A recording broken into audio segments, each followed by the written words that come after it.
Welcome back, everybody, to another episode of Colony Drop, a Gundam podcast. My name is Brian. And my name is Isaac. This is your favorite Gundam podcast. We really talk about everything that's Gundam related, from the music to our favorite series, movies, OVAs, which are kind of the same thing as movies and series now that I think about it. The lore, concepts, ideas, anything and everything that's related to Gundam. Isn't that right, Brian? That is correct, Isaac. And today we are here to finish off our discussion, our review of the latest series, Gundam The Witch from Mercury. So, Isaac, did you finish it? You finished it, right? Yeah, I finished part 2. I wrapped it up. I believe it was 12 episodes. Yeah, I think that's right. Yeah, each half was 12 episodes. Well, I think it's all considered one season, right? They just cut it in half. Yeah, we learned last time that they're calling them cours. So this is cour 2? Of course. Cours. Yeah. Which... Was that mean in French? Chapter? I don't remember. Okay, something whatever. like that. It's French, you know. But we we lost more of our French listeners.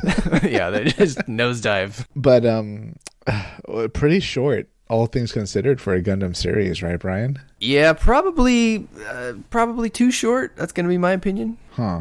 Yeah, and speaking for myself, getting a little bit ahead of ourselves maybe, but I wasn't a big fan when the credits rolled at the end of the series. I don't really know what the popular opinion is, because I haven't really looked at, other reviews and such, and I've avoided that until we do this, so that we give sort of our own take. But it's definitely, I enjoyed watching it, Isaac, but this is one of those series that the more time passes between me finishing the show and then thinking about it, the less I like the ending. It felt very rushed, and outside of Suletta and Miorine sort of ending up together, I don't think I was really satisfied with basically any other aspect of the ending. And satisfied doesn't necessarily mean liking it. It just means feeling like there was a solid narrative closure. Yeah, I'd go a step further and say I absolutely liked the first half more than Cours 2.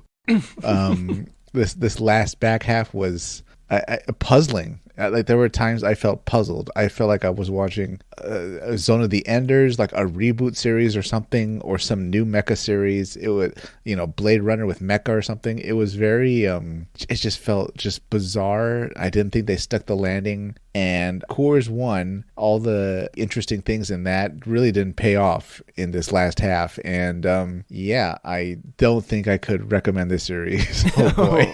Oh boy.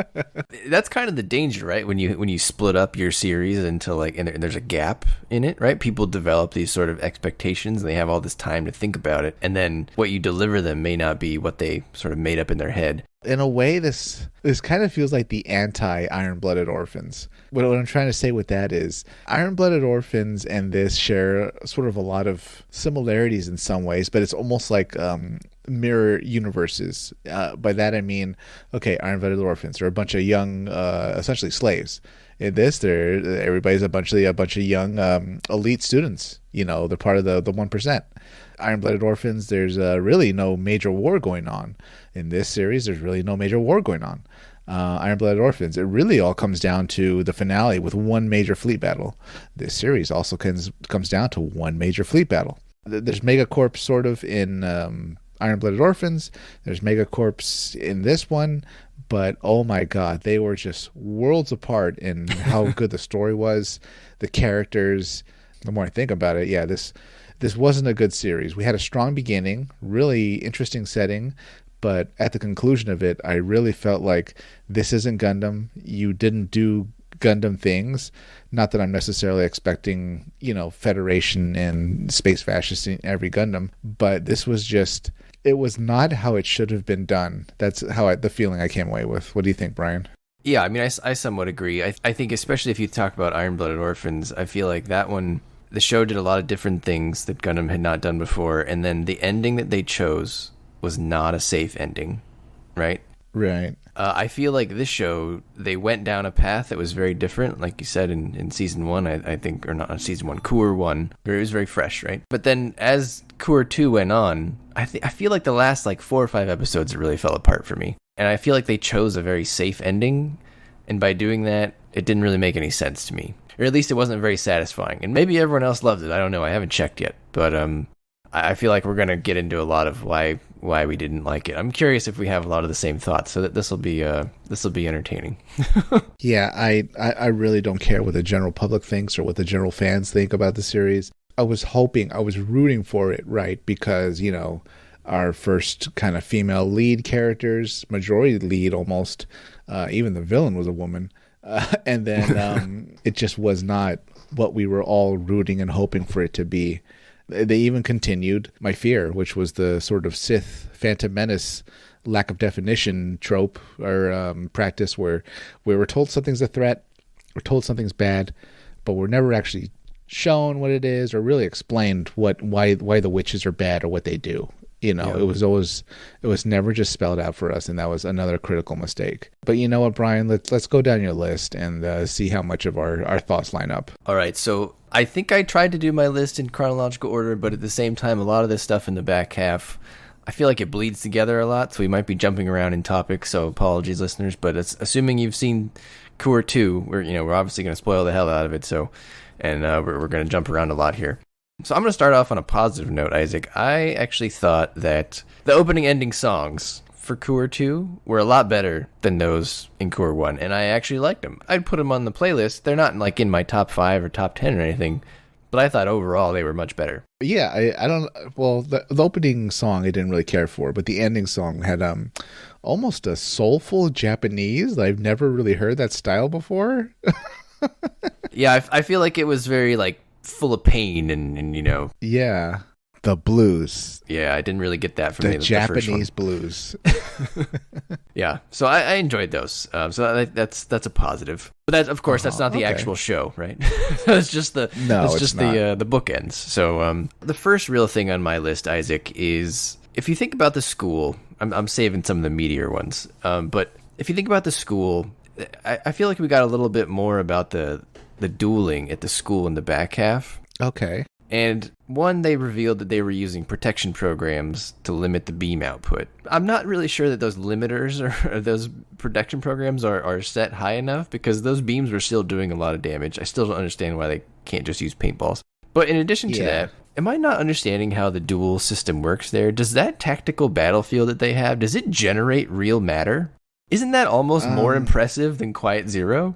Generating real matter would really kind of bring into question the need to really manufacture anything, right? Correct. Correct. That's my point. It's like farmers in Star Trek kind of existing, right? It doesn't really make sense because they all have the food replicators. So it's like, well, what are you doing? Oh. Yes, that's a very good point. I don't specifically remember them being able to create like the ruined buildings for like an arena out of nothing. But I assumed it was like... But like they crash into the buildings and stuff, right? Yeah. So that means they have mass. So yeah, I thought they what they is had going like, on? Essentially a glorified prop department. But if they're able to generate it, then bad writing? I don't know. Maybe I'm not understanding it clearly, but if someone out there knows the answer to this, I would like to know, because I feel like that's the golden goal, right? Of like science is to just make stuff. I mean, that's alchemy, right? So screw Quiet Zero. They got stuff that just makes whatever they want over there. Right, yeah. Oh, Quiet Zero. Oh, boy. I can't believe I was right about that, too. But you know what? We'll get to Quiet Zero later. All right. All right, what's next on your list? All right, next on my list would be sort of... well, this kind of comes into play at the 2/3 mark. Okay. Peil Technologies, which hasn't completely been portrayed as a villain, or if they had, it was really subtle. They kind of separate themselves from the Bennett group, and then at the climax of the battle, they have their assets sold by the heroes, which it seemed to me that shouldn't have happened if they separated themselves from the Bennett group. For me, that was just sort of like, well, how do we defeat them in like a business style during this series that's about business? Well, we'll sell their ass. That it didn't make any logical sense to me. Maybe something went over my head and I didn't fully catch something a character said, but how can they separate themselves from like this business alliance, and then that the leadership of that alliance is really still able to sell their assets to kind of screw them over after the dust settles at the final battle? The way I interpreted it is they didn't really separate themselves from Bennett officially. It's just that they agreed to allow, maybe a strong word, but allow the League, or at least the High Council of the League, to fire the ILTS at the end, because they were going to be guaranteed to be in charge of the rebuilding, essentially, at Lagrange 4 or L4. Okay. They waived their dissatisfaction or disagreement with using the ILTS with the assumption that they would benefit at the end of the day. The only problem is, I see, there was one line, because if you notice, the one character that was basically underused the entire show was Elan Prime, right? I think we can all agree on that. Except this was his only moment that he really mattered in the whole show. He's still in charge of Peil Technologies, based on that AI program, right? They said, our AI program said he is the best one to be in charge, so we put him in charge. But there's one line at the end where he says, I've been headhunted. And so he's the one that signs off on Peil's approval to sell Bennett's assets. And by saying, I've been headhunted, it means that Miorine convinced him to side with them. How? I'm not sure. Right. But that was the only line that we were given. So you're supposed to assume that Miorine got him over onto the good guy's side for some reason. I'm not really sure why. Okay. I think there should have been a whole scene explaining how she did that. I don't know if she did it months ago or if it was a last-minute thing or what. Yeah, you do kind of make some sense, but there's a bit of stretching there to try to just kind of nod and go along with it, right? Well, absolutely, because even in a realistic scenario, CEO or whatever can't sign off on something that big. That usually there's provisions that say, well, any transaction above this dollar amount has to go to the board, and the whole board has to sign off. So very rarely do you have a CEO that has a CEO of that size corporation that has absolute power. That's just generally not how it works. Huh. When Elan Prime says, I signed it, you can see the look of horror on the Peil ladies' faces, right? Where they're like, oh my God, like it's over. Like with one signature, he just nuked the whole thing. Yeah, it felt like it was like, well, they had to just shove it away for Peil Technologies to eat humble pie rather than them just kind of walking away, because nothing really happened to them. And clearly this is a series where they're not going to just wipe out the whole enemy leadership. Right, and I think that whole thing was meant to be a lesson of trusting your AI system, right? Like their whole thing was he is the best suited to do this, and the ironic thing was that he sold their thing. In a business series, this was the business super weapon, essentially, that they really didn't see coming. Okay. The pen. Yeah, the selling of their assets, which apparently they didn't see coming, or they didn't do anything to protect, which was a little foolhardy and hard to believe, but whatever. Yeah. We'll go along with it. People make mistakes. Okay, what's next on your list? Okay, so I'm going to hit on one of the bigger topics, which I think was probably the best part of the show, in the sense that it was a great reveal, and it came before everything fell apart, in my opinion. And that was the reveal that Suletta is not Aerie, and that Aerie is separate. I thought that was a good reveal. I'm just curious, did everyone else see that coming a mile away? Because like you and I, we didn't watch the show as it aired, right? We watched it relatively all at once with a few weeks break in between. So I suppose there were clues along the way. I mean, last time I did pick up on the years being off. The only thing, Isaac, I feel like the whole Aerie thing, while it's a good reveal, it raises so many other questions that we really didn't get answers to around like cloning. Yeah. Suletta is a clone of Aerie. They're calling her a repla person. That's a fancy name for clone. Right. Even before we even get to the cloning, wouldn't it just have been simpler, Isaac, if Elnora was pregnant at the time of the attack instead of doing cloning? Like the years would line up. They'd still be 4 years apart. And that's not as cheesy as going down the cloning route. So I don't understand why we had to go down the cloning, because there's no real other clones in the show. Yeah, I agree. Well, I mean, we had the kind of Elan half-clone thing. Well, those are enhanced persons. They gave new faces, so I don't think it's exactly the same. That's true. This is a different person. But, it almost should have been a case of she was pregnant at the time, right? Because then she comes off as Prospera comes off as even more of a villain, right? Because she's essentially pushing away her biological daughter because she wasn't the first one. Yeah, it's a continued endangering of your kids, basically. Right. So then it raises the question, like, is cloning a routine technology in this timeline? Is she the only clone? No one else seems fazed by this, that a clone exists. And then, like, what about all the other Aries that were in the Ariel? They said they were the children of the Coven, which finally we got a witch reference, Isaac. There was that one, and there's one other. Yeah. Are they also failed clones of Aerie? And Suletta is the only one that worked because she's the only one still alive? And if they were failed clones, that were then put in or uploaded or whatever you want to call it to Ariel. Why was that necessary? Just to show that cloning is not easy, or explain why there's not more clones? And are we supposed to believe that Prospera figured out human cloning too? Like, did she invent that? Like, that's an entirely different discipline than what she works in. And like, did all those other Aries die at ages 4 to 6 except Suletta? Or did they die as babies? Did she upload babies?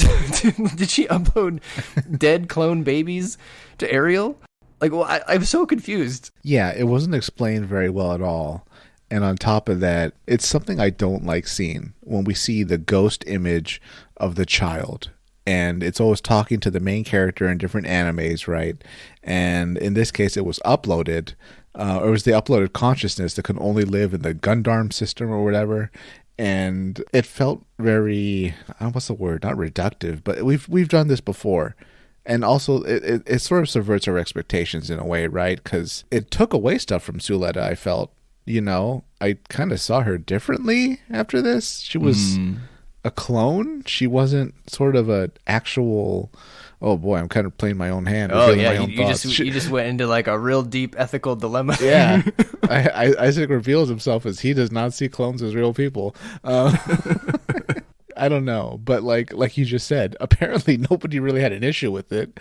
You know, students didn't stand up and say, "Well, she clearly has to leave the school, or we can't even be around her. She's a dirty clone." Right. It wasn't a human debris type situation, and she kind of is the only clone to our knowledge. So, I guess that makes her special in some ways, but at the same time, it's like, well, if you can clone people, I think you really put your priorities into the right. Wrong project. You know, you bet on the wrong horse. You should have really doubled down on cloning. You would have ran the Benrick group. Are you kidding? Yeah, it seems like that's the same scope of a project as Quiet Zero, and I don't really understand if Prospera also figured out human cloning. I don't see how she did that and did Quiet Zero at the same. This woman Very has no busy. time. I mean, did she clone herself? Right, Did she have an army of Prosperas working on this stuff? Because she's also the smartest person that's ever lived, if she's done both of these things. You know what it's like? It's like those bad Resident Evil movies, and like the Umbrella Corporation has the power and technology to clone like tens of thousands of people, but like what they choose to do is just make like zombie viruses. It's like, no, stop making the viruses. Like you will run the world if you're able to just clone humans and all the technology and benefits that come from that. Like you guys really stepped over $1 to pick up a dime. Yeah, just be more effective with your cloning use is what I'm saying. Yeah. Aye. Were you surprised that Prospera really took off her mask like in episode 1 of this core 2? I kind of was shocked. I was like, whoa, I thought this would be like it'll get blown off her face at like the final battle or something, you know? Yeah, well, it did get blown off her face at the final battle. That did happen. Well, yeah, that. But like before that, she like just takes off her mask and puts it on her desk. I was a little bit surprised, but then I also realized right away, because a lot of stuff happened really quickly. The Aerie reveal happened really quickly. She took off her mask really quickly. The reveal that sort of Shaddiq was kind of behind everything, that happened really quickly. I assume they did that because they wanted to like answer everyone's burning questions right after the gap, because there was all these burning questions that people had, and I'm sure one of their goals was, or at least it seems like one of their goals was to answer a lot of those questions right away, and they did. And I guess that was one of them, of the mask coming off. Yeah, my expectations were subverted, and I didn't feel too satisfied, even though I did kind of have a feeling she looked normal. I just thought, oh, maybe there'll be a scar or something. But no, she was completely normal. And well, I mean, since we're on Prospera at the moment, I think one of my biggest problems with this show is everyone just forgave her. Yeah. She got off easy, Isaac. She needs to pay for her crimes. You know, the Benrick group, let alone the Assembly, do not seem like forgiving organizations. The amount of intrigue that goes in there and like double dealing and people being assassinated. Yeah, she should not have been given the did you ever see Howl's Moving Castle? I did, but I don't really remember anything about it. Oh, okay. Quick summary. All right. There's a villain in there called the Witch of the Waste. She kind of gets turned into like an old lady form, or kind of her true form. And, even though she causes problems throughout the whole series, kind of gets the ball rolling, really, by cursing this young girl to look like an old woman. At the end of the series, they just kind of let her move in with them, and she like is this old lady that kind of just chills in their house in like a rocking chair. Wow, that is very similar. Yeah, that's exactly what happened to Prospera. Like, they're like, well, here's a wheelchair and we'll cut your hair and you can kind of hang out on Earth. Yeah, Suletta's like, well, she's my mom, so it's cool. Yeah. But like thousands of people died because of this lady. Yeah, she like blew up half the fleet that Right. they sent to like stop Quiet Zero. Like, those people had families, Right. Someone's going to be upset. Yeah. Right. It's one thing for the characters to understand her motivation and understand why she did what she did, but then it's another thing to sort of blindly, like, there's not even like a scene where they forgive her. She's just there and it's like, oh, we're all just cool now. And it's like, how? Like, she did horrible things. Yeah, I'm not a fan of the ending for her. I was really assuming, again, my expectations were subverted, that she would go down with the ship. The super weapon that was her whole life's work and all that, the Quiet Zero system. I assumed, as usual, she stays on the bridge or whatever, the command center. That almost always happens to the main villain of every Gundam series. But no. Yeah, and I don't know that the ending gained anything by her living. Like, it's too happy of an ending. Right. I mean, all it really does is show, I guess, Suletta's forgiveness, because she was so willing to just, well, you didn't treat me very well, but sure, we'll push you around the wheelchair on Earth for a while. I think you can have the characters forgive her, but also demand some sort of restitution.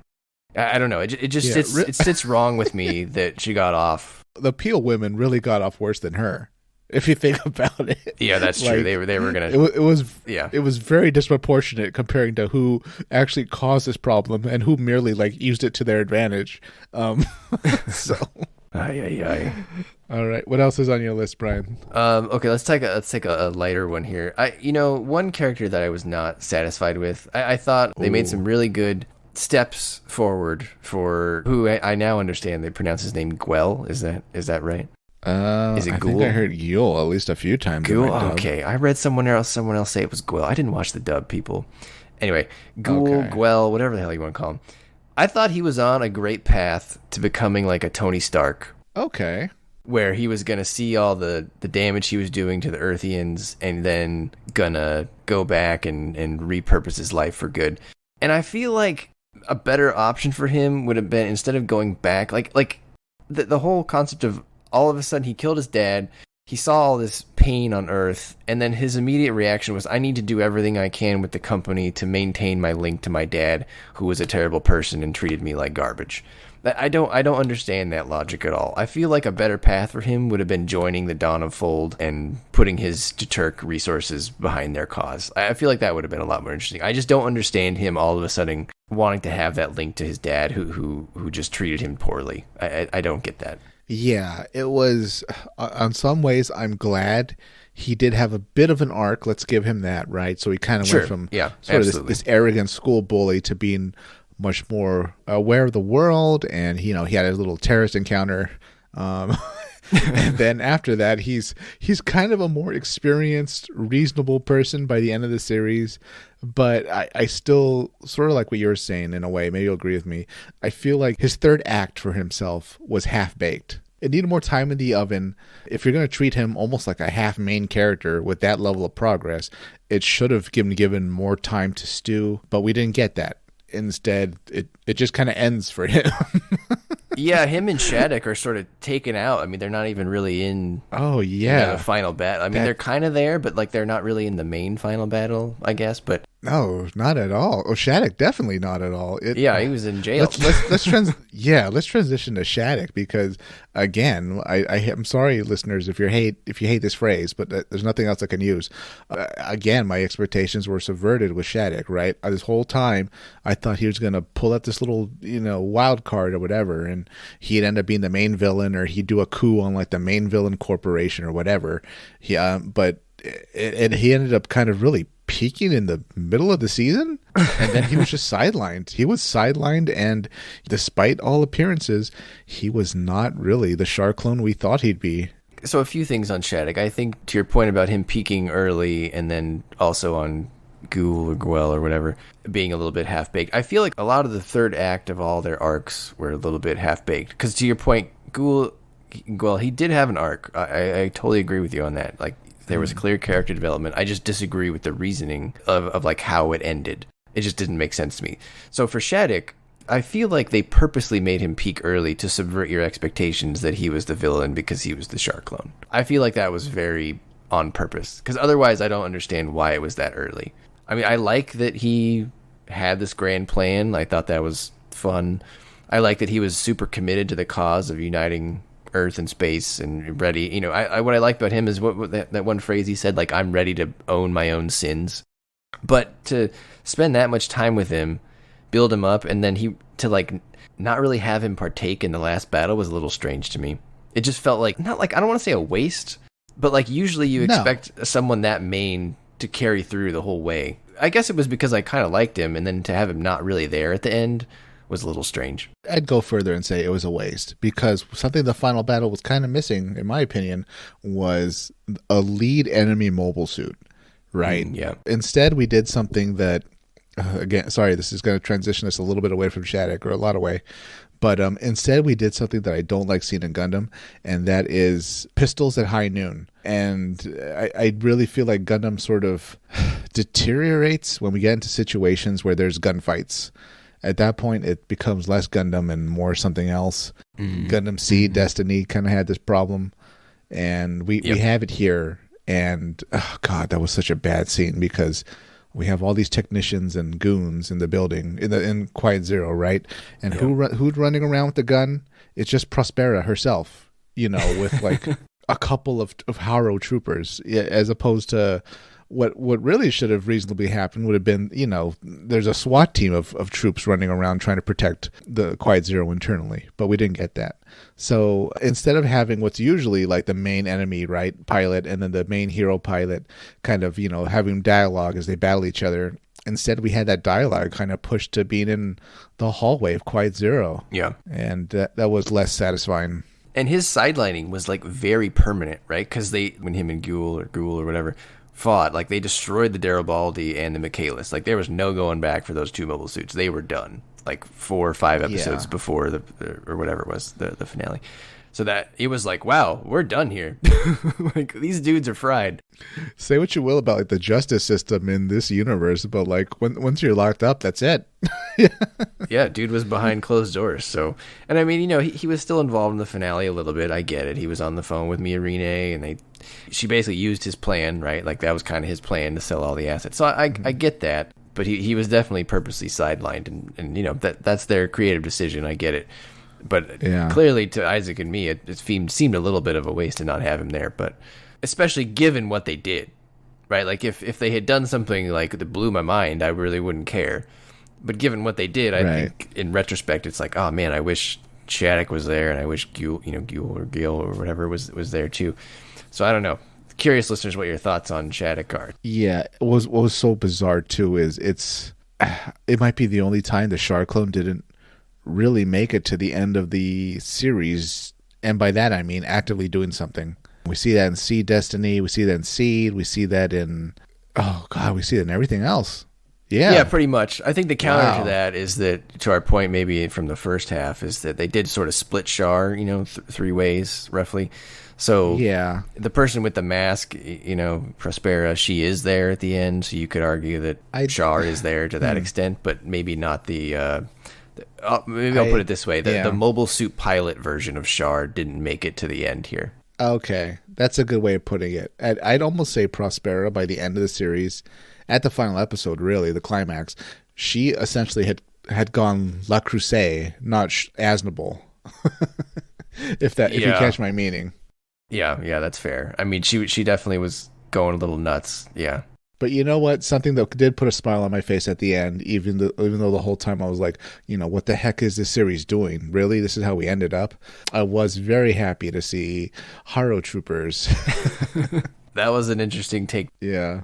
I agree that they were like fun to see, but did that take the seriousness out of the moment at all for you? It did. It did 2 things at once. I had a little bit of a cognitive dissonance. Yes, they were like difficult to take serious, and then at the same time, it was like that would be horrifying to actually see in real life. That would be the equivalent of like your enemy's using a drone to fight you, and they put like a clown face on it, right? You're like, oh God, normally the clown's something for like a children's party, but if you actually see it on like a battlefield, it'd probably be like psychologically intimidating, right? It would. I think what it was also confusing about that, to your point, it was very horrific, and I wonder if that's how she thinks. No. I wonder if that's. That's actually even more terrifying. If that's the case, but she's very intelligent. I could see her doing that. Yeah, that's true. But this show has a lot of people watching it who've never watched Gundam before, right? Did they not understand the significance of horror? Like, they don't really get the joke, do they? So, to your point, do they just think it's like a horrifying clown trooper? Like, do they understand what they're looking at? I don't know. You almost, it's better if you do know what Haro is, because if you see it without knowledge beforehand, you probably think it looks a little goofy. Oh, absolutely. That's what I'm saying. Like, how do those people they don't know what Haro is, how do they react to that scene? It must just seem out of left field to them.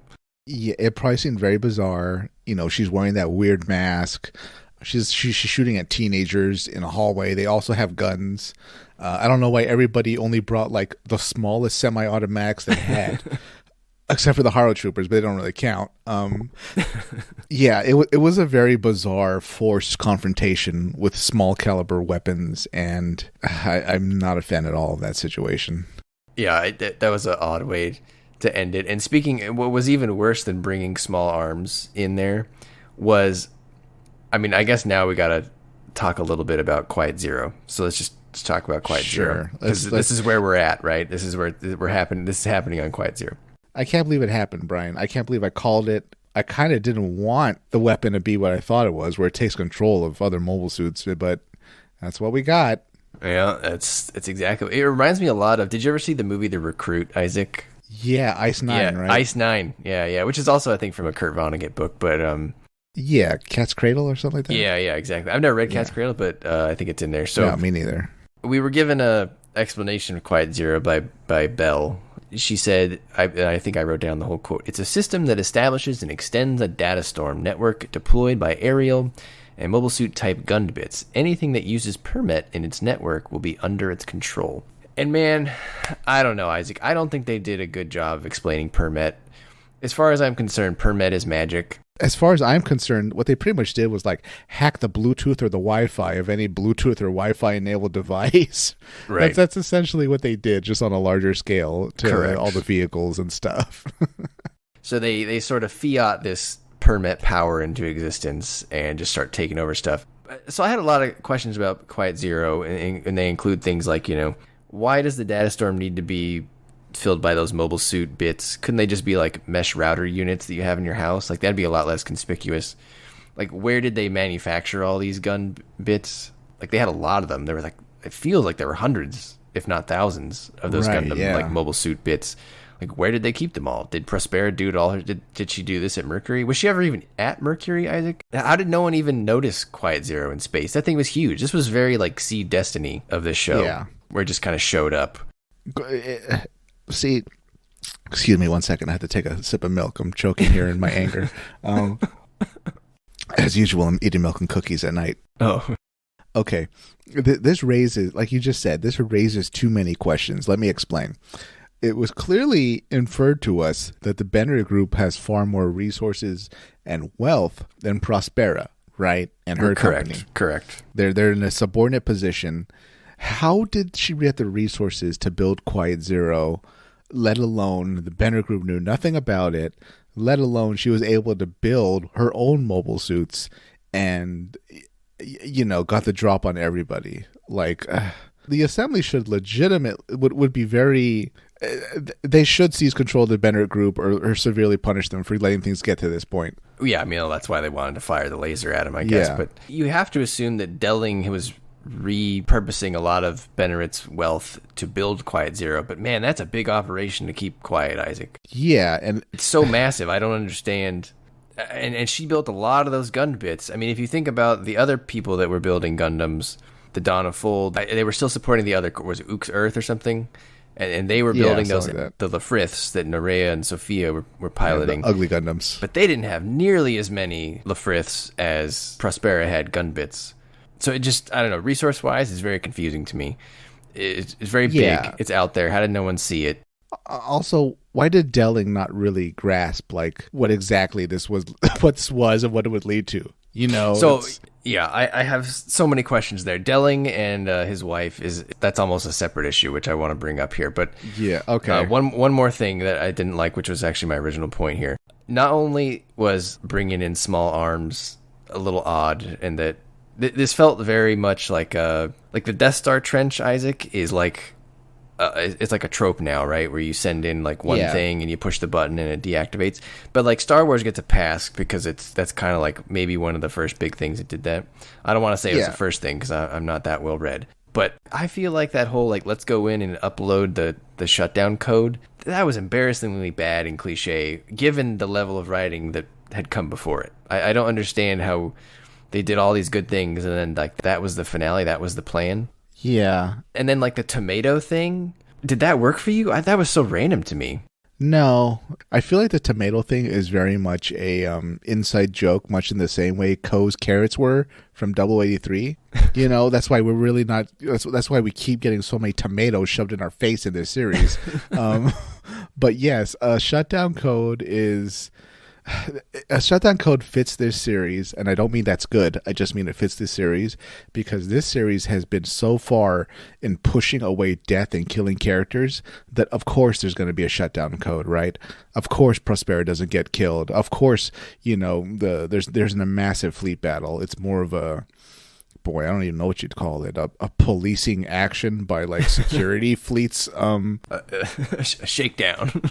Yeah, and like I don't know, Prospera. I guess I can kind of believe that she'd put like a shutdown code in, but at the same time, part of me was also like, no, she is like ride or die. I'm doing this plan that I spent like my life working on. There's no shutdown code. I'm the shutdown code. Right. So that's what I'm so confused about because it's not even Prospera that put the shutdown code in. It was Natret or Notret. I don't know how to say her name. Delling's dead wife who put it in. Miorine's mother. Okay. Right.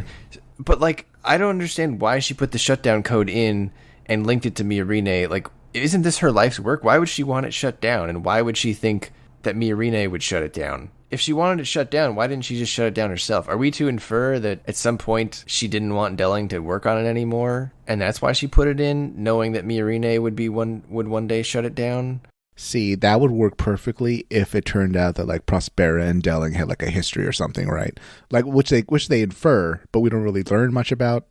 So, right. But no, yeah, we don't know that. I'm just surmising that, right? Do we know why she put the cut down? Did I miss that? No, I don't think so. No. Okay, so if that's not the case, I feel like. And Delling woke up at the end, right? And he was like, "Oh, Benner, it's fine. Leave us alone." It's not fine. It went pretty bad. Yeah, like why would anyone believe you, sir? At this stage, the government had to show up and like try to control the situation. Things aren't well. Right. So wouldn't he wake up and if someone told him, "Hey, Delling, things aren't going so well. Prospera took over the world with Quiet Zero, and Miorine, she shut it down." And the whole thing disintegrated.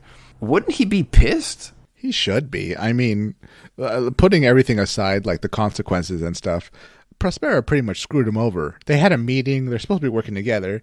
She kind of clearly didn't keep to the letter of their agreement. Well, I don't know. Like, isn't that kind of what he wanted her to do? He basically just wanted to shut down everything and maintain order. Wasn't that the whole thing that like he could always stop wars or whatever, defeat everyone, but he couldn't achieve order. And so this whole thing was to make him achieve order. So if someone destroyed it, wouldn't he be mad? Like, it really reminded me, Isaac, of that one is really old now. I don't know. Some people are going to understand what I'm talking about. There's a YouTube guy called Dr. Smooth, and he has this Optimus Prime Reawakens clip where if you ever watched Transformers, there's an episode where in Transformers the movie, Optimus Prime dies. Spoilers, 1980, whatever. Anyway, they have to go resurrect him to like fix this problem. And in this parody video, he's alive again. He goes, "Rodimus, you've run this organization right into the ground." I feel like if Delling woke up, and someone told him that Miorine and Suletta disintegrated this whole thing that he's been working on for his wife, he would have that exact reaction. Like, "Miorine, you ran this organization right into the ground. What did you do? I wanted that thing." I don't see how he's okay with how things turned out. wouldn't he be okay that like things have actually quieted down and the Benner group still exists? Clearly Prospera caused enough problems that the government had to get involved, but now that the dust has settled, business can go on as usual.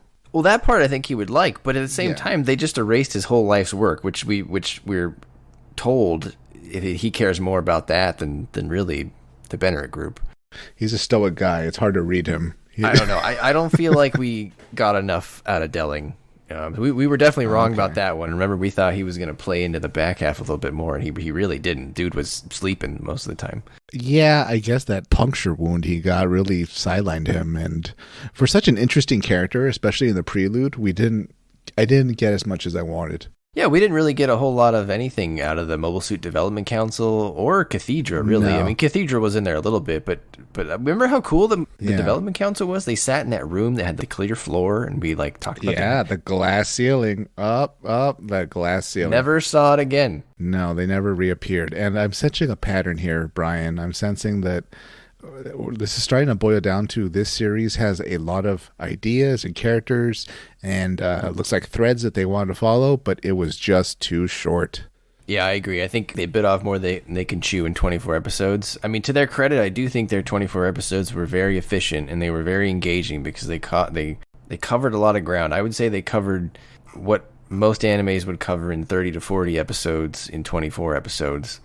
But I think that only is beneficial if you stick the ending, and at least in our opinion, I don't think they did that. So it ends up, for me, actually hurting the show because it was so short. But yeah, that almost feels like a conclusion, Brian. But there's still stuff to discuss. Oh, I'm not even done yet, Isaac. No, like mobile suits. This last half did not deliver what most series normally have, which is where they kind of save the best for last. Yeah, the better, more interesting suits and stuff comes out. I feel like they're really banking on Quiet Zero. Yeah, I don't know. Quiet Zero fell a little flat for me. I mean, it was interesting. Yeah.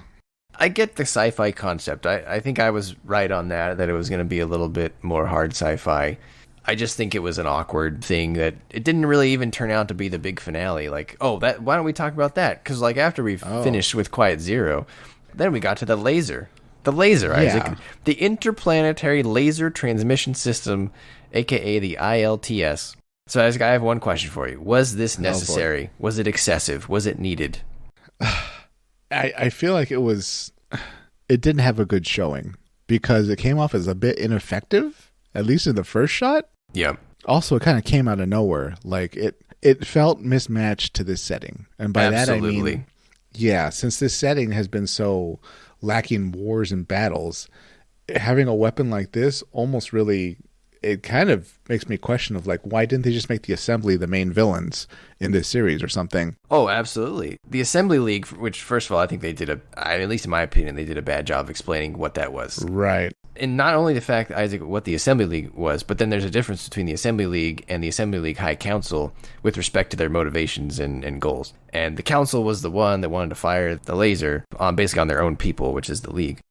Isaac, I feel like this laser was not needed. It was not necessary. We already had the big bad. That was Quiet Zero. You don't need a space laser. I feel like we got John Peters here, where someone was just you have to have a space laser in this show. Did you know that space lasers are the fiercest killers in the Gundam multiverse? Wow. I feel like someone was just at the end of the show, you have to have a space laser. Because it literally came out of nowhere. They were just oh, by the way, I have this laser. Here it is, and I'm going to fire it. And this, I think it was in the last 3 episodes, right? If maybe not the last 2. Yeah, I believe it was the last 2, but it just, much like Quiet Zero, it didn't feel like a super weapon worthy of Gundam. We've had space lasers before. I just think it came out of nowhere. And I know someone out there is going to say, hey, the original Colony laser in the original Mobile Suit Gundam came out of nowhere too. But my counter argument to that would be that the Colony laser in 0079 was used in a creative way that indicated that there was a plan for it there the entire time because Giran killed Degwin with it. Yeah, I'd even go a step further in that the solar ray was clearly preceded by the solar system, which I assume Zeon took at least some information from and said, look, we can really kind of make this even better to save our own skin. But this thing, it was was the impetus to make Quiet Zero to counter this laser? Was Was that No. They Prospera's plan? said the laser is secret. This was the first time. Oh, At least that's how it came off to me. Boy, that's a big secret. Yeah, well, remember they said that they developed it as under the guise as a communication system, that it would help communication, basically like a big satellite dish. But in reality, it was a laser. Which, to your point, I don't even know why you need a laser in here. Especially, oh, by the way, here's another thing with Quiet Zero I didn't really understand. You don't need a laser to destroy Quiet Zero because they showed us how to defeat Quiet Zero. Remember when they take off the Permet system for the demi-barding, and they send the demi-barding in, and that's how all of our heroes board Quiet Zero. Well, the demi-barding got in to the data storm pretty easily, Isaac. So you know what you need? Once again, Isaac, nuclear weapons solve everything. You just need a bunch of nuclear missiles aimed at that thing, and you're done. You don't need a space laser. Blue Cosmos would love it. You just need some Soviet era, nuclear missiles there's no Permet involved. Just send them in. You're good. The laser really, it doesn't seem like it fits the story itself because of how peaceful the setting is. So for it to be secret, it just kind of raises the question of, well, what the heck else was going on in this universe that we didn't see, where they felt the need to have a laser of this scale, which I assume clearly can take out colonies at the drop of a hat. So, yeah, two things on that. So I think you're supposed to infer that they developed this laser to sort of get a hold on the world again, because clearly they wanted to use it to punish Benerit for being too big, Benerit, whatever. Mm-hmm. So maybe that was why they developed it. I could kind of be on board with that, but that seems a little excessive, right? Yeah, it didn't seem like they needed to do that because the Assembly seems to be the only group that has like a standing army. So they can kind of do what they want anyways. Yeah, if it was a one-on-one fight with Benerit in the Assembly, it seems like the League would probably win, given all the fleets and stuff. I don't know. They seem fairly prepared. They clearly seem to be the law, but not the business. So why do you need a laser when you clearly have a fleet? I don't see anybody else with a fleet even close to what you had. This is really overkill. This is something clearly the space fascists would want. So yeah, and then to your earlier point, so on like magnitude of how powerful this thing was, they did mention that it would take out all of L4, which I assume they're referring to Lagrange point 4. Right. Which, I don't know if we're on the same scale in Adstrella as we are in Universal Century, but I mean, if you took an entire Lagrange point out in the Universal Century, that'd be 2 entire sides. That's huge. But at the same time, Ariel blocked it with its little bits. So I can't reconcile the two claims. It seems kind of a weak laser if Ariel can block it. There's no way a little shield is going to block it. She did a Mula Flaga. But, she did. I wrote that down. Yeah. Ari pulls a Moo. Pulled off the Mula Flaga. But you know what made Moo's better was Moo died and Ari didn't. Yeah, that's true too. Yeah. Well, no, he didn't. He actually didn't. Oh. Right. But what was that? But that was the worst thing that Destiny did, was undo Moo's death. Yeah. So 2 things about that. I think in this setting, L number, whatever L you choose, I think that refers to like one whole colony. Oh, that's it? But is this like Wing, though, where there's just one colony per I think they're doing the Wing policy where like your colony is literally called Lagrange number. All right. Which I always thought was kind of nonsense, in the same way that, as far as I'm concerned, that's the same thing as calling like your country, the name of your continent. Which I think only Australia really gets away with that. I don't think that works for any other country. But yeah, it just, I don't know. Bad laser. This was a laser poorly done. And I love my super weapons, but oh boy, the laser gets 2 thumbs down from Isaac. Yeah, I thought it was too shoehorned in. There was no build up to it. All of a sudden, it was just there. To me, it felt like the reason why it was there, Isaac, is because. And again, maybe the script was different before, or maybe Prospera didn't get off before. But I feel like once they forgave Prospera and she wasn't going to die, they needed a new big bad. And so they inserted this thing at the end. And the new bad guy was the High Council of the League, mainly the guy in the chair, right? Yeah, but the issue with that is he really doesn't come off as that bad. At least I didn't think so. Sure, he's using the weapon and stuff, but he came off more as almost not a punch clock villain even. He was an administrator and a bureaucrat in a situation, and this is the information he got from Peil Technologies. This is the situation he sees, and he's going to kind of act on it. That's about it. He was the most sort of a bland of villains. Well, of course he was bland, because you didn't know anything about him. He probably had like 10 lines in the whole show. And Yeah, but it was just a dude who really wants to push the button. pretty Right? much. Like that dude wanted to fire his laser no matter what. Yeah, I mean, in his defense, like if you see Quiet Zero, you're like, well, this does seem like a laser situation. It's controlling stuff. They already took out like, a third of the fleet we sent. We might as well use the laser. Oh yeah, you could probably even Yeah. agree with his motivations. I mean, clearly Benneret was out of control. Right? No yeah. question. So Or elements of it at least. But yeah, Yeah. I don't put him as a villain. He's not in the villain category as far as I'm concerned. But you get what I'm saying is they needed a new antagonist once Prospera was Yeah. out of the picture. Right, and I guess they didn't really have one. Prospera was kind of it. Yeah, and so they needed this enemy, and then it resulted in maybe one of the weirdest nonsensical endings we've had. Suletta just, for lack of a better phrase, she just tries real hard. All of a sudden gets the other Gundams to follow her, and then they extend their data storm really far, really fast. Maybe, dare I say, faster than the speed of light, and then they disintegrate everything. It got crossed over too much into magic, Yeah. And I know Gundams always had new types and stuff and new type abilities, which are essentially, ESP and various forms of like telepathy, etc. But this was, I know it's called the Witch from Mercury, but you really could only explain it as witchcraft. Yeah, maybe that's what I'm missing. Yeah. At that point of the story, it was off the rails, and I was like, whatever, just get to the credits. Sure, the power of love and the ghost sister that's an after image because she's uploaded in this, whatever, just do it. Just stop it all.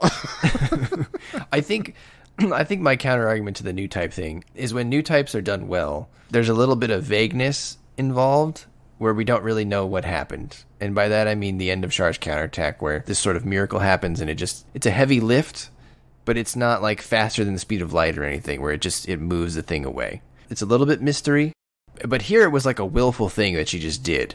You can say, oh, well, she did it because she surpassed Permet 8. But like Permet 8 is an arbitrary thing. We don't know what the hell Permet 8 is. That was something that they just didn't really explain. All we know is the higher number you go, the more powerful you are. But they didn't really say why.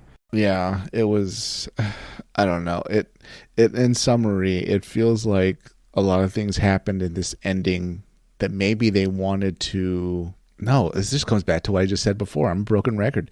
A half-baked ending with concepts they wanted to flesh out that we weren't fully explained. I do wonder if maybe the original ending was different. Yeah. I wonder if the original ending, Prospera did die, and maybe there was a bigger battle. Maybe the original ending didn't have the laser. I don't know. Again, the laser seems really tacked on. I don't think it was necessary. It just made it more weird than anything else. Like you said, it felt like, okay, this is Gundam. We need to design by committee. We have to throw in a laser. There's always a laser at the end or something like that. And that's what we got, but it really didn't fit the series. And I hope this doesn't segue us away too much, but I feel like in some ways this didn't feel fully like a Gundam series. It was half of a Gundam series. Yeah, it could have been its own kind of interesting, MechCorp kind of show or something. Yeah, I mean, I think that's fine. I don't even think it needed to really be a Gundam series. I think they were trying to do something different. They took a few turns to try to make it more Gundam when maybe they should have just stayed on the path that they were doing. Again, the space laser feels very Gundam to me, Isaac, and I don't think they needed that. No, not in this setting. I would have been happy with just Quiet Zero and they wrap things up there. But I got to do something with Peil Technologies still being sneaky and then them eating humble pie later, but this is what we got in a very experimental series. Yeah. Isaac, we haven't talked about mobile suits at all, but since we're talking about Quiet Zero, the star of the show around that time was the new Gundam, the Gundam Calibarn. While I liked the design, I thought the design was one of the better ones in the show. The color scheme, I don't know if you picked up on this too, but the color scheme is much closer to Suletta's holder uniform than the Ariel was. It also was very reminiscent of the unicorn design, in my opinion. So they were like, "Hey, unicorn was popular. Let's make it again. It has shiny on it. Let's sell more of that." But man, this thing came out in left field. They were just like, "Why don't we just use the other one that we've had the whole time?" This is very Epion, very Akatsuki from Seed. Yeah. Like, we just had this in the back. Should we use that one? Like, why not? And then they all made a big deal about it. Like, it doesn't have a data filter. It was like, well, then just put one on it. You've had this for 20 years and you didn't put one on it? What's wrong with you people? You people are clearly good at throwing things together at the last minute. Just put what you want on it. I mean, I don't think it looks bad. Do you think it's kind of feminine? I do think it's feminine. I mean, did you catch that the gun is basically a broom? No. Oh God, I guess it is, right? Yeah, because she's boosting around with the gun. It's like a booster gun, and she's basically riding a broom. To me, it always felt a little bit more like Gundam X almost because like the opening, right? Because it opens into an X shape. But I guess bundled up, it can look like one of those brooms that's like an old style witch's broom, of course, right? Where it's wicker or something. Yeah. Those kind of tear-shaped branches. But it's okay for a Gundam, I think. I wouldn't get the model, but I kind of like how close they are to the original Vision where it's almost all white, all light gray. It's almost like New Gundam colors, so that's kind of neat.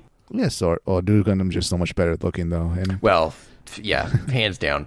But I mean, there's different. That's just purely subjective, though, right? Maybe there's younger fans of Gundam that just very much prefer these Witch and Mercury designs. But you know what? While we're talking about Calibarn and the Gundam shapes in general, that the Ariel and Calibarn have been like feminine shapes, I have to say I'm surprised that. Well, maybe I shouldn't say this, but oh boy, too late. All right, I already took my step. Let me keep going. I'm glad, I should say, that I don't hate the design, because of the dimensions they've changed with like the hips and the waist and all that. Mm-hmm. They don't look bad. No, I think they look good. Yeah. I think this is definitely similar to the Ariel. I think when you look at it in motion or on a model, it looks better than the line art. Like if you just look at the still picture, it can look a little awkward, but it doesn't look bad. So okay, I like it. I'm not jumping out of my wallet to go buy it or anything, but no, I'd say I prefer Ariel though, and that kind of goes for really all the mobile suits in this last half. I don't know. I think this was because the Course 1 had such a smaller scope, so it almost felt like the mobile suits themselves were more unique because of the smaller world of really just being isolated to the school almost. But now that we're kind of in the wider world, for whatever reason, no mobile suit stuck out to me as wanting to be bought. Yeah, I don't really have one that I would go out of my way to buy. I think I like Calibarn more than Ariel. If you add that, remember at the very end, it added the Ariel bits on it. I thought that was neat. That was cool. I would hope they sell that one day. For me, it just came down to the color scheme almost, really. And I think the proportions on Ariel are a bit more, I wouldn't even say standard Gundam, but more aesthetically pleasing. Yeah, I could see that. Yeah. There was one in there, though. I thought that you would probably really like the Gund Volvas. Those were the evil-looking Gund bits that Sophia and Norea used.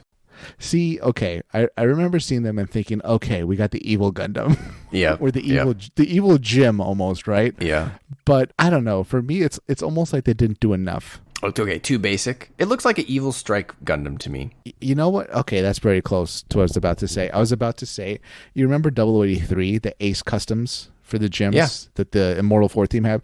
This is pretty much them. Yeah, I could see that. Mm-hmm. I mean, it's a little bit more lavender, but other than that, it's pretty much them. They kind of got like the scaled down, fast attack kind of proficient mobile suit. Yeah, you get your gun, your shield. Yeah, they're all right. They're cool looking, villainous, Federation kind of looking suits. What did you think about the gun nodes? Those are the ones that the Ariel used at the end, like in Quiet Zero.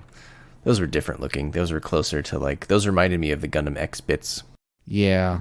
Almost exactly like the Gundam X bits, with just the head, because sort of the dome-shaped head that had the two kind of prongs. Although I think the Gundam X bits were more almost bowling ball head. Like you didn't really even see eyes, I think. You might call them domes. Ha.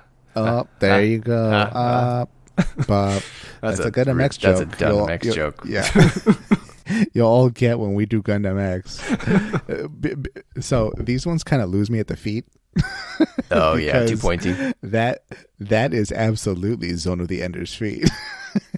It is, yeah, that's true. Which for all you Zoomers, Zone of the Enders was like a early PlayStation era game series, or PlayStation 2, I think, maybe 3. I think they stopped making the series, but yeah, mecha and they're very graceful and float around, and they're pointy. They're pointy mecha, but yeah, this thing it's okay. Again, none of these designs in the last half really caught my attention or caused me to really want them or add them to memory. I did like the demi barding. That was the one that they had towards the end. Right in the beginning of the back half, Suletta fought a bunch of different people in the duels, remember? And the one that I liked, there was a lot of mobile suits there that were all unique. One of them, though, I liked was called the Hypellus, or the Hypellus. This was the one that had like 4 arms. It reminded me of General Grievous, so I thought that was neat because it had like multiple beam sabers going, so that was kind of fun. The one I'm surprised you didn't mention, Isaac, is the one that the Dawn of Fold used. Our friend Olcott, he used the Prodoros. I thought those were cool. You didn't like those? Those were very Dom-like. See, okay, yes, they almost got it, right? Because, like, the dimensions and stuff, but they kind of lose me in the head. It's very Rockefeller. Yeah, okay. Right? Okay. Is the light too thin? No, it's just, it's not tropping enough, okay? It's... If anything, it's closer to Gustav Karl, really, if you think about it. But it didn't really match to me. It felt very much like the demi-barding, really. Yeah, I mean, it's definitely a grunt. It's not like a... Yeah, they went for chunkiness, but the design itself wasn't as inspired or unique as the Dom or, other mobile suits of a similar size. I felt like they were really going like hard military design on that one. And I enjoyed it. I thought it was cool. It'd be at home in like Armored Core or something, or some other series, but I didn't feel too inspired by it. What about the Gundam Schwarzette? And I gotta tell you, I know a lot of people think this one's really cool. The feet are really strange to me. The design is fine. It's unique. It just felt really out of place for me in the show. Like, I don't understand why Lauda needed to fight against Ghoul at all. We didn't even talk about that, but that just seemed really odd. He was like a weird choice to be a pilot of that to me. Am I weird in thinking that? I don't know. Do you not like the halo on it? Is that what it is, or? No, I think that is. I don't like the halo, but it's the same halo that was on the Garibaldi. So I think that's sorta, just what Shaddiq does. They have those halo things, so that's fine. I get why people like it. It's not something that like I really love or anything, but I just thought in general that Gundam was very out of place in the show. For me, it's okay. I feel like it would look much better in a different series just by its design. That one seems like an Iron-Blooded Orphans Gundam to me. Yeah, or I don't know, a different series. I mean, well, what would really be good about it in Iron-Blooded Orphans is it's the sword size and how that series was anti-beam weapons, so yeah. This would be perfectly at home. But I didn't hate it and I didn't love it. So, I mean, we all know I don't like the feet. For obvious reasons, because once again, I don't know what the heck happened after 2000, but they decided to put as many mobile suits as they could in stilettos. So and here we are with stiletto mobile suits. Isaac needs flat, wide bases. Everybody, that's it just makes no sense. Like, mechas are based on humans. Humans don't run around on like hooves, so just give them feet. Just give them feet. The Schwarzette looks like it has horse hooves, so that's different. Yeah, they're like, I don't even know what. Clydesdale, right, or something. Gundam Clydesdale. That'd be a better name. The Gundam Clydesdale. Okay, so one question I wanted to ask you, Isaac, is, this show's done very well to the extent that I'm shocked that it sort of ended the way it did because it doesn't really lend itself to a season 2. But given how well it did, I wonder if they would pursue one. But this show seemed to me to be a very personal story rather than like a grand sweeping war that you could make a sequel to. Right, yeah. So my question to you is, can you even have an effective sequel if you wanted one? What would your sequel be? Because it seems like Suletta shouldn't really pilot it anymore based on the damage to her body at the end of the show. Remember, she says, I finally got the use of all my, limbs back or whatever. Yeah, I'll agree with you. It was a story on a very small scale, smaller even than Iron-Blooded Orphans. I hope listeners aren't really upset by like the comparisons I keep making. But Iron-Blooded Orphans, yes, it was really about essentially Orga and Mikazuki. It did sort of expand to like the fates of Earth and Mars, really, the fates of the government. This, though, it was almost like an incident involving the Benneret group that the government got involved in that ultimately was swept under the rug in a way that did not really happen in Iron-Blooded Orphans. So it was a very small-scale personal story about Suletta, and for that reason alone, that puts it further apart from most Gundam stories, and not in a good way. It would have been better as its own anime series ultimately. Like, pitch me a sequel for this. Oh boy. Do you see any obvious avenues? Peil's Revenge. Okay, what do the four ladies, do they pilot? I don't think they pilot, but they'll definitely call in favors and do what they have to like raise an army or a force to just get revenge. That's a half-baked idea. I'm not really serious about that. But look, they've at least laid down some threads for like a very complex world with all these megacorps and stuff. The school, if you do revisit it, I'd say, look, stick to what you know. Stick to what's good. There's clearly not a big war going on or anything like that. So you know what? We're just going to do the school. We're going to keep it small. We're going to have really cool mobile suits, cool new Gundams. Maybe there'll be new companies and stuff like that. Now the Earth's finally getting some money, right? Maybe there'll be an influx of Earthians. There you go. Yeah. They're coming to the school, so there's going to be a lot of new characters and ideas, but it's going to be a small-scale, non-war Gundam series. Yeah, off the top of my head, that's what I have. How about you, Brian? I think I'd try to do something with Shaddiq. I think I'd do Shaddiq's counterattack. He escapes using an enhanced person that looks like him. Of course. He gets out, and instead of Suletta being the main pilot, because again, I don't think she should pilot anymore, I think you have Ghoul go out to try to stop him, and maybe he pilots a Gundam with the help of Eri. Right. I don't see any other obvious avenue to a sequel, which I think is not what people expected. I think people were really expecting a season 2. I mean, I was, based on how well the show was doing. But given how it ended, I don't... Like, the Gundams are so intrinsically tied to Suletta, Prospera, and Eri, it seems hard to do anything without them. Did this series do well, Brian? Yeah, I believe so. Wow.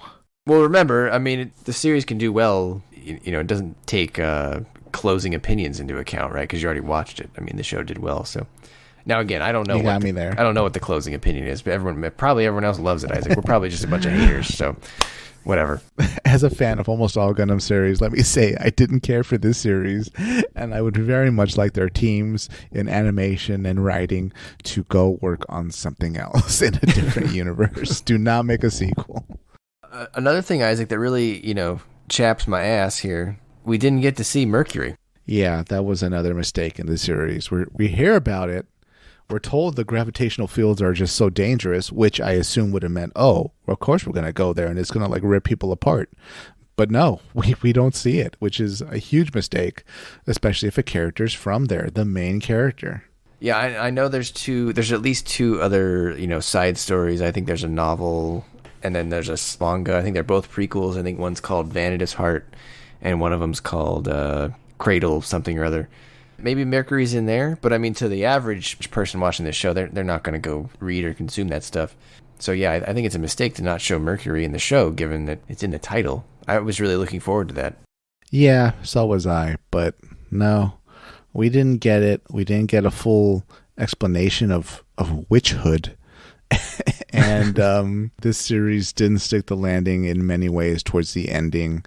I'm ultimately disappointed. I would have liked to feel happier once the final episode ended, but I didn't, and that's a shame. I wish I liked it more, and I wished it was done better.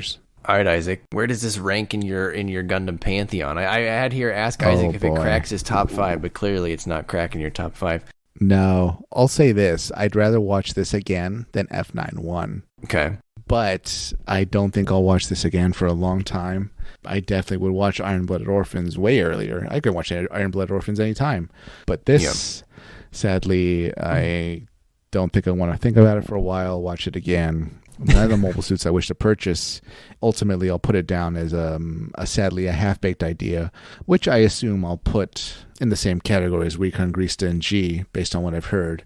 I'm ultimately not a fan of this series, sad to say. And I'm very curious what the listeners think. How about you, Brian? You got to rank it. You got to give me your score, Isaac. Ah, I see. Okay. I will give this series, The Witch from Mercury, Cores number 2. 2 out of 5 Haro Troopers. Oh man, that is a rough score right there.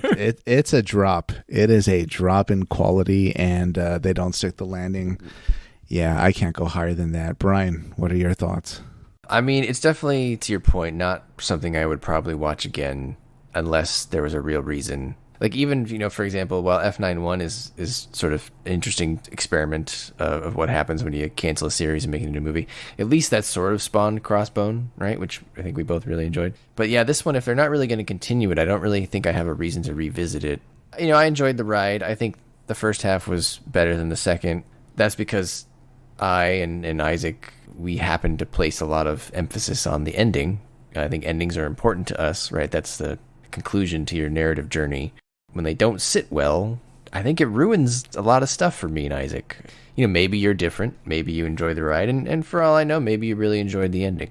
But for us, it didn't work. I was trying to pin down, Isaac, why does the ending not work for me, other than it just felt sort of rushed? But it goes back to that thing about, I said at the beginning about, I didn't really feel satisfied with really anything that happened, other than Suletta and Miorine getting together, which I guess is a really big win for the diversity and representation side of things. Yeah. So small aside, literally the day after we recorded this, the whole Gundam Ace controversy about Suletta and Miorine's marriage being up to interpretation came out. We may or may not record a news episode where we might talk about it if we can think of something constructive to say that hasn't already been said, but we'll see. Either way, the show is pretty clear. They're married. I mean, it's not like they, showed the wedding or something, right? But there was that one comment where Miorine, she told Eri to listen to her, and by her she said like sister-in-law. So clearly they're married. Yeah. So I don't mean to like downplay that, but everything else No. I just didn't really hit with me, and I think that's because Isaac, usually Gundam series to me, they leave you with like a dagger. And I don't mean you have to like the way it ended. It just means it leaves you shaken or something to think about, something that bothers you, something that's unsettled. Like in the original Mobile Gundam, Lala died. Bittersweet. Did Char get away? Exactly. So many people died that you're like, did anyone really win? In Zeta, everybody died. Char's Counterattack, they're MIA, basically dead, refusing to agree on anything. They turned into colored light. Iron-blooded orphans. It goes without saying. Everybody died. Rastal Elian still lives. 0080, don't even need to say anything. 8th MS team, they don't make it unscathed. Norris died. Or the Kurgan exploded. There's some exceptions. Gundam X, G Gundam, but those are a little different. Even Gundam Seed, you had Mu's death. That was a dagger. I don't think we got that here, Isaac. Everybody that was a major character, for the most part, lived. And I think that's too safe of an ending. Even the villains, yeah. Right. Prospera's chilling at the house. Thousands of people are dead because of this woman, and we're just like, yakking it up with her in the field. So I'm gonna give the show overall, I think, a 7 out of 10. I think it's whoa. That's a C. That's a C in school. You're not doing well if you get a 7. Well, the show overall, I was like, yeah. Well, look, the show has great animation. Okay. I won't take that away. It was a joy to watch. So if I may infer, Brian, you're not actually scoring Cores 2. You're making an analysis of the whole show. Okay. Core 2, I think I would, based on the ending, it's just so weird because I feel like it was doing pretty well, and the last like 4 or 5 episodes really fell apart for me. So I'd say most of the time it was another 8 out of 10, but then it really fell to like a 5 out of 10 with the ending, the more I thought about the ending. Okay. More reasonable, yeah. But I gave Core 1, an 8, and if I think Core 2 is a 5 overall, then I think 7 is a fair score. 7 out of 10. Okay. So your mileage may vary. I'm very curious, listeners. Are we just like haters? Sorry if this was too much of a complaining episode, but I don't know. We had very similar thoughts on this, Isaac. So yeah, okay. I don't see how someone can say this ending made perfect sense to them, or was a good ending in general. I appreciate, of course, the diversity, and that's great. And with the 2 women. Next up, let's do 2 men. I appreciate how interesting the setting was, how different it was with the Megacorps and business playing such a huge role. It was great seeing some new designs, but overall, I just walk away from this as someone clearly saw Harry Potter, and this came off as I guess they saw it recently, even though those movies are kind of old by now. Yeah, they really walked away with interesting ideas that they didn't fully execute here, that were half-baked, and at the end, the landing was not stuck. Yeah, I'd say 7 out of 10, and I'm disappointed. I think disappointed is a good adjective here. We were rooting for this series to be great, and we were hoping to have a great time. I definitely enjoyed Course 1 more than this course, and I'll not rewatch this again very soon. All right, listeners, let us know your thoughts. What mobile suits are you buying? Are you buying models from this? Are you buying the aerial rebuild? Are you holding out for the Calibarn? Give us your thoughts on the ending, the characters. Who was your favorite character? Did you like Quiet Zero? Did you, what do you think about the clones? Could someone explain the clones to me? How many dead babies did she upload to Ariel? Like, I don't understand. What are your questions for the listeners, Isaac? This was just so different. Just share all your thoughts in the comments, because, man, what a doozy. What a way to end it. Just tell us what you think. All right, Isaac, take us away. All right, listeners, before you go to sleep tonight, stand next to your bed, put your hands together, get on your knees, look up at the ceiling, and hail the Bennerick Group. Good night, everybody.